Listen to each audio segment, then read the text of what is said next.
welcome to Girl Talk World. It's Carly here, and today, welcome to the official Scream Street Watch Party 2020. Little clap.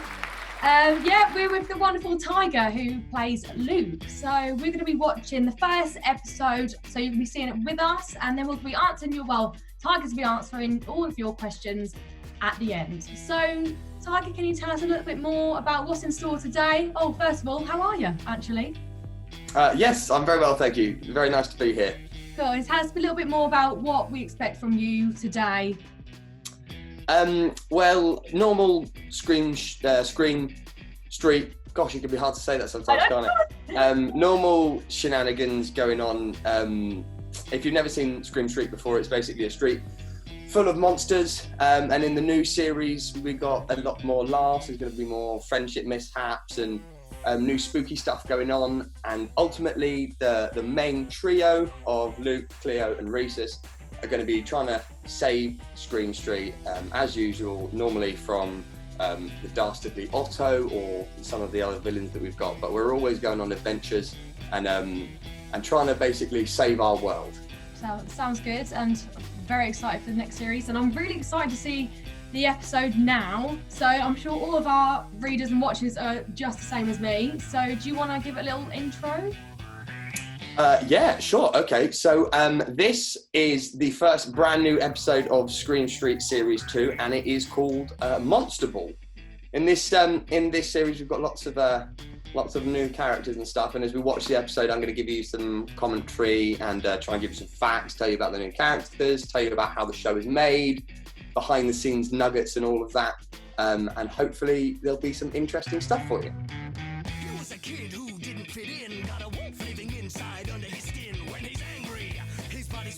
This is our lovely title sequence, which is actually sung by Rasmus Hardiker, who plays Rhesus, and he can do anything with his voice. It's incredibly impressive.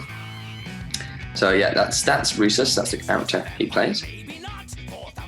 And I think this is a pretty cool title sequence. You get to meet everyone, we're all doing some funky acrobatics.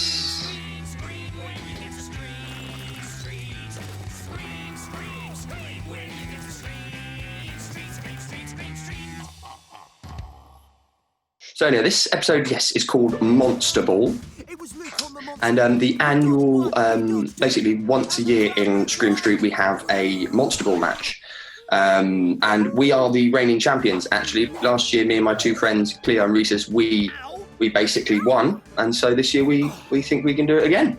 So all those trees you just saw there, they're actually made from the inner parts of carpet rolls. But interestingly, they don't have anything on top of, no greenery, because you never see them. And this is one of our newest sets for the new series. It's Dr. F's lab. Now, Dr. F is a new character. She is very spooky, mad, sort of scientist woman, and she is creating one of our most exciting characters for the series 6. It's going to be a new addition to the lineup. And that table that you can see 6 coming up on there is one of the biggest props in the entirety of the show. And obviously that ugly thing there is Otto. We don't like him. So yeah, once a year we play the match in the cemetery set. So the cemetery set actually gets used for a couple of different things. So these 3 characters here, you've got the evil Otto Sneer, Miles' father Mummy, and Dr. Sully. They're all voiced by John Thompson, one actor, which is very impressive. So yeah, this isn't a particularly fair sport, I would say. You know, anything goes really. You could use a tripwire to tackle your enemy.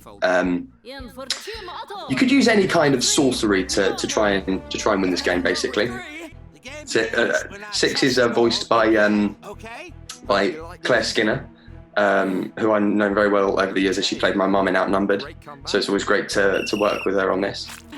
And if any of you are wondering about how we animate the show, we use a process called stop motion animation, and it's basically a bit like a clever flip book. And with these puppets, these models, we take a picture of them in one very specific position, move them very slightly, take another picture, move them very slightly, another picture. And over time, as you stitch those pictures together, you get a moving picture. It takes a big team of animators with various different sets, and they'll only produce roughly 7 seconds of footage a day. So it takes a long time to make a 10 or 11 minute episode. This episode probably took 4 months to make. So Cleo, who I just chucked Dr. Scully's head to there, she is actually a 4,000-year-old mummy. The upside to that is that she's had a lot of life experience, and she's been able to perfect a lot of skills that the others of us might not have been able to. But the downside of that is that she stays the same age, and she watches all her friends grow up and get old, and she's just kind of stuck in time. So there's a kind of a double-edged sword there with Cleo. But here we can really clearly see the new character Six's potential for athleticism. She's clearly very powerful and very unforgiving in her actions. So you fans of the show might know that my character Luke, he turns into a werewolf and he gets angry. That's his kind of alter monster being. But you may not know that he can actually transform just small parts of himself to fit the situation he's in. If he needs, say, an enhanced sense of smell, he can just pop on his, squeeze out his werewolf snout and get, a canine sense of smell, or just his feet when he needs to be fast. And it's really cool that he can kind of chop and change the level of werewolf he is depending on his situation. And yeah, that's also, as I said before, he's the mayor of Scream Street. Unlike everyone else in Scream Street, he's actually not a monster. He is technically a normal, but he got driven to Scream Street by greed and prejudice, and he basically kind of saw the whole thing as a money-making opportunity. And so that's why he's always causing such trouble, because he's just trying to sort of make money off everything. And it's our job as the true inhabitants of Scream Street, who love Scream Street because it's our home, it's our job to constantly try and get in the way and save the day from Otto's evil ways. So this is all done on the graveyard set, actually. So we utilised 2 graveyard sets in this episode, I think, for different things. And our set artist just changed things all around. It's amazing. So obviously one set had a goal. The goals you can see there in the football match, they're made of elastic, and they took a whole bay for a very talented set artist to make and put in the set. Just goes to show the level of skill some of this animation really takes. Well, as you can see me running around like a werewolf, we missed my dad a minute ago. That was my dad, Mike Watson, who's a very scared dad, not a particularly tough guy. And he's played by Jim Howick, who was part of the fabulous show Horrible Histories. She's a machine. So just on the left there, out of shot, that's Aoife. And it's really good to see her back in the new series. If you don't know much about Aoife, she is a witch, and she's 350 years old. But she basically uses a spell every day to make herself look beautiful. And while she does look quite beautiful, she is, in fact, still a witch. And her, Aoife and Dr. F and Rhesus's vampire mother are all voiced by the same person as well, Deborah Stevenson, another very lovely woman that it's always nice to see when we record. So there's two sets for this scene. We've got Dr. F's interior of the laboratory, and we've also got the exterior of Rhesus's house, the Negatives household. And those are two of the biggest sets that we've actually got. A lot of the other buildings that we have as sets would be a lot smaller than some of these ones, and we can use some of the smaller buildings in various different locations to kind of make different skylines effectively. That is effectively where we found out that there is going to be a new member of the Scream Street gang, and it's going to be Six, and she's going to be staying with us for a fun ride. So if you want to see that adventure unfold, then stay tuned. Tune into CBBC and on BBC iPlayer, and you can see what happens next. Thanks for watching that with us. Right, great. So that was brilliant, Tyger. Thanks for giving us a little commentary there. What was your best part of the episode if you had to pick a bit? It might be quite tricky. I think my favourite part of the episode is probably watching Six take over the game, because it's the first time we see her, and I don't know, I just think it's like, wow, this is going to be an interesting way to shake up Scream Street with the introduction of this character, because she has some serious abilities. Like Rhesus has got his, Cleo's got hers, and I'm a werewolf, and now we've got this kind of fourth pillar that's going to come in, and yeah, I would say when we get to see her skills is probably the best part of the episode. No, agreed. And I did especially like, it was right at the end where she woke up and was like, why is everyone shouting at me, like asking if I'm alive? Why does this always happen? I know, and we'll get to learn a lot more about her origins as the series goes on, and there's a really interesting backstory there, and why she's called Six, and why she is the way she is, and yeah, Dr. F has a whole story there to tell with Six, and it's a very, very interesting one. It sounds good. I can actually feel like I could relate to her a little bit when everyone's shouting at her saying, why are you alive? Like, that's what I do on a Sunday. They're like, is Carly, is she alive? Like, I'm just trying to have a lay-in. Yeah. So, the readers have actually sent in some questions for you, if you wouldn't mind answering. No, brilliant, of course, yeah. Didn't, and we would be very sad, but glad you are. What is your favourite episode out of all the ones that you've recorded for, and why? I actually hoped I wouldn't get asked that question. That's such a tough question. On the spot. That is a really tough question. I would say. Okay. Well, I'll tell you what probably my favourite episode to date is actually what I was on about a second ago when we learn about the origins of Six. It's almost like an existential story. It's kind of beyond the realms of Scream Street, and sort of, you know, nudges on the purpose of life and stuff. And those are kind of things that we sort of explore in that episode to come. I can't remember what that episode's called, but that's what you're going to have to accept for that answer. Oh, we're happy to accept that. So when you are recording, do you ever mess up your lines? Is it a regular occurrence, or are you a bit of a pro now? Well, the thing about voice work is it's really nice in the way that you don't really have to learn your lines, because you can read them off the script. You know, they're on a stand in front of you. Sometimes you'll mess them up in the way that you know you're not kind of performing it quite in the right way. Sometimes you just get into a scene and your characters are angry, and then so you just go into the next line and deliver it angry, and all of a sudden you realise that that's the point where you weren't supposed to be angry. You were supposed to be really kind with that line. But getting the actual words wrong is pretty uncommon, because of the fact that everyone's reading them. So you didn't have to spend hours memorising them, because you actually allowed it there in front of you. Exactly. That's one of the nice things about this kind of work, yeah. And what was your funniest blooper moment? Was anyone else there, or was it just you at the time of recording? There's not a great deal of like bloopers as such, but one really funny thing I remember happening. There is a cast member called Rasmus Harjika who's basically so talented with his voice. He's the most talented voice actor I've ever seen. He can do anything, and he can do ventriloquism really well. And this one time we were in the booth, and he just started doing a really high-pitched beep with his vocal cord, and at the same time was like mouthing like words but not saying any through the glass. And everyone in the studio or on the desk thought we had a massive technical issue, because they were like, "What's this beep? Why can't we hear anyone?" And it was basically all a ploy from Rasmus's mouth. But for a good 45 seconds, you know, the technician was about to come up and come in the room and check what was going on, all because they'd been fooled by the tone that he was, just like a proper tone coming from his mouth, like a beep. It was amazing, and that was really funny afterwards when they realised.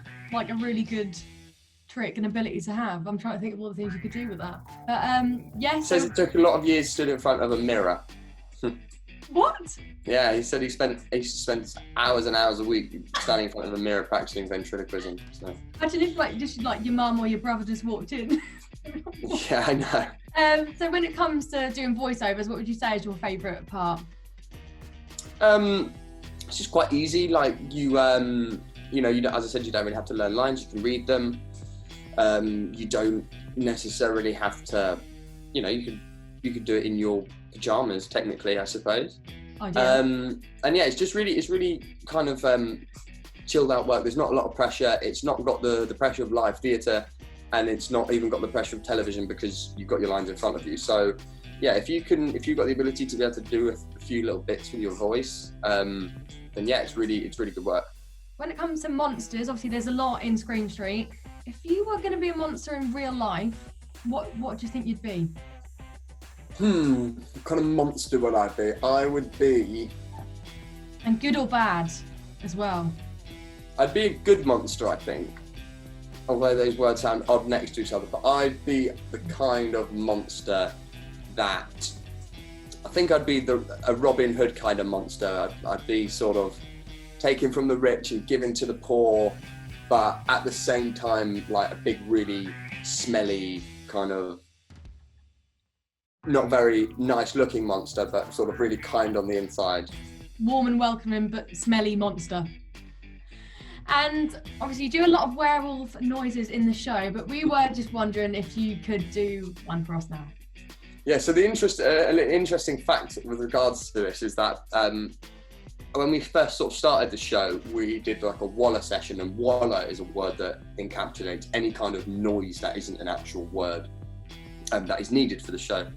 And I did an extensive session of werewolf noises because we knew that it is always going to be sort of hard on my voice, and it's not good to do in the middle of the episode, and then, you know, your voice might sound different afterwards.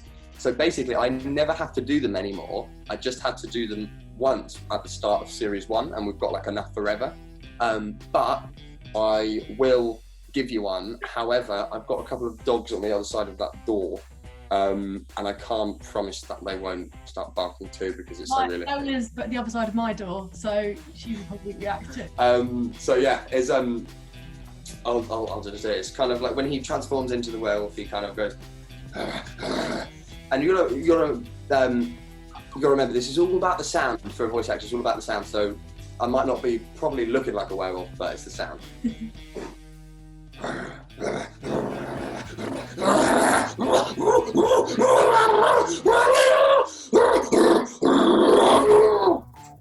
Sort of a bit like that, because he's meant to be a little bit sort of unstable as he goes into it. So he goes a bit high pitched and then he'll eventually. What mine would be, and good job. So when it comes to Luke, have you got any similar traits between the two of you? Am I like Luke? Yeah, well, I think when I was more similar to Luke's age, I was definitely like him. Luke, he's a bit of a know-it-all, and he kind of, I think he thinks he's got the world pretty sussed out. And, he's got a good footing. I'm not to say he won't have the world sussed out when he gets a bit older, but that kind of childish invincibility that I think he has, I definitely had that as well. And obviously monsters do have a few gross habits. What would you say is your grossest habit? And don't tell me you haven't got one. I don't believe you. My grossest habit. Wow. I mean, I'm really out. I do the gross ones. I'm not too big a man to say that I have picked my nose before, and I'm sure I will do it again. I've also picked my toenails before, and I'm sure I'll do it again. I try not to do either of them in front of anyone or in public, but I don't know, it's part of being a human being, I think. We've all got to be a little bit gross, right? Yeah. Yeah. When it comes to being scared, do you get scared easily? And what are you mostly scared of? Yeah, do you know what? I do actually. And in the last couple of years of my life, I've kind of taken steps to go against that. And I'm talking more in a sort of a realistic way of like scared of the future and uncertainty. And ultimately, I guess you could call that anxiety. And I definitely still today can catastrophize things in my head. And think that if I think, oh gosh, if I don't do this right, then that'll happen, and oh gosh, that'll be really, really scary. And yeah, life gets to me in that way sometimes. I have to calm myself down and remember where I am and remember what I'm grateful for and stuff, which is I think something everyone should do.